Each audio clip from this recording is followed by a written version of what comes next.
नमस्कार किसान भाइयों, आज एक महत्वपूर्ण टॉपिक पे बात करनी है। और ये टॉपिक ऐसा है जो मतलब हमारे खेती बाड़ी से सामान्य तरीके से नहीं जुड़ा हुआ है। नॉर्मली हम लोग मतलब वैसे विषयों को, जिन विषयों को लगता है कि ये हमारे खेत की मिट्टी से, खाद से या फिर हमारे उत्पादन से या बाजार से संबंधित हो और बहुत एक प्रत्यक्ष संबंध हो और बहुत सामान्य तरीके से समझ में आ रहा हो, तो किसान भाई उस पर थोड़ा ध्यान देते हैं। मैं पिछले 3-4 दिनों से एक मुद्दे पे बात कर रहा हूँ, वो भी हमारी खेती से, हमारी कृषि व्यवस्था से जुड़ा हुआ एक प्रत्यक्ष विषय है और इस पे बात करना जरूरी है। ये विषय है जीएम मस्टर्ड का।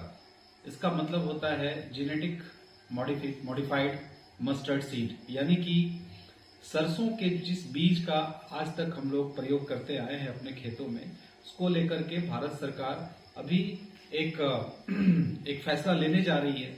अभी हाल ही 3-4 दिनों पहले इनकी एक बैठक हुई है भारत सरकार के सक्षम जो विभाग हैं उनके और वैज्ञानिकों का एक दल है जो इस पे शोध कर रहा था उनके बीच, और जहां पे इस बात पे सहमति बनी है कि सरसों के बीज का जो जीएम मस्टर्ड होगा, जिसका जेनेटिक मॉडिफिकेशन होगा जिस सीड का, उसे व्यावसायिक स्तर पे उसकी खेती हो, इस फैसले को सरकार लेने जा रही है।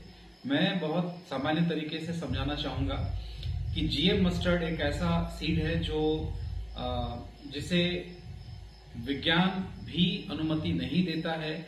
इसके पीछे किस तरीके का षड्यंत्र है, क्यों इस तरीके के बीज को हमारे ऊपर थोपा जा रहा है, इसके ऊपर जब बात करेंगे तो वो शायद वो वीडियो लंबा बनेगा और हम लोग जरूर उस पर बात करेंगे भी, बताएंगे भी।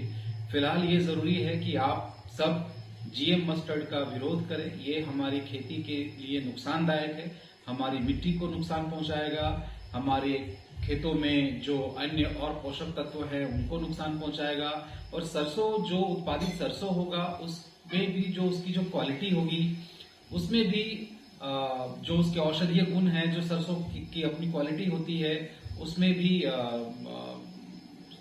दिक्कतें आ सकती हैं।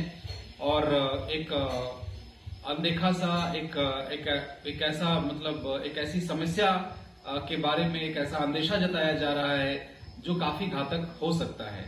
देखिए, जीएम सीड को लेकर के पहले भी जब इसको लेकर के बातें हुई हैं तो बीटी कॉटन पे जब बात हो रही थी तो बहुत बड़े बड़े दावे किए जा रहे थे, लेकिन फिर उसका जो एक प्रतिफल देखने को मिला तो वो सबके सामने है।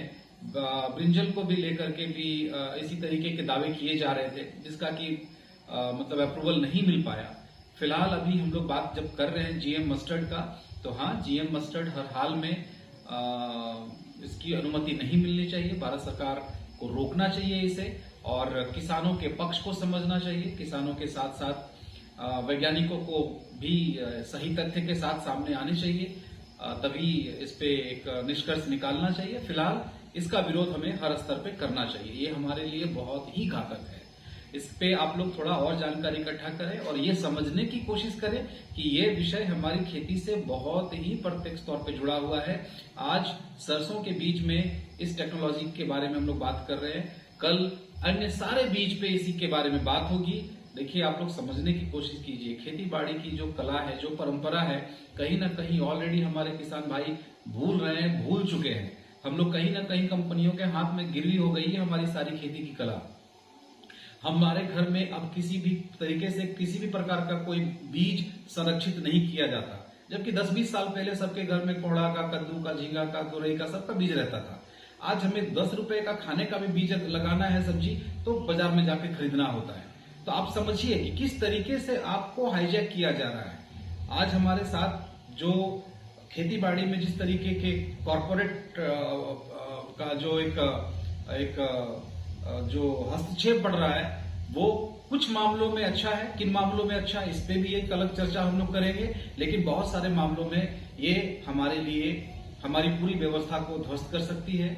इसलिए खेती हमारे मूल रूप में रहे, किसानों का अपना जो एक आधिपत्य है खेती में, उनकी कला को लेकर के, उसकी समझ को लेकर के, ये जरूरी है। हमारे अस्तित्व के लिए भी ये जरूरी है। तो मैं फिर से आप लोगों से विनती करता हूं कि जीएम मस्टर्ड को लेकर के हर स्तर पे किसान अपना विरोध प्रदर्शन जरूर करेंगे। धन्यवाद।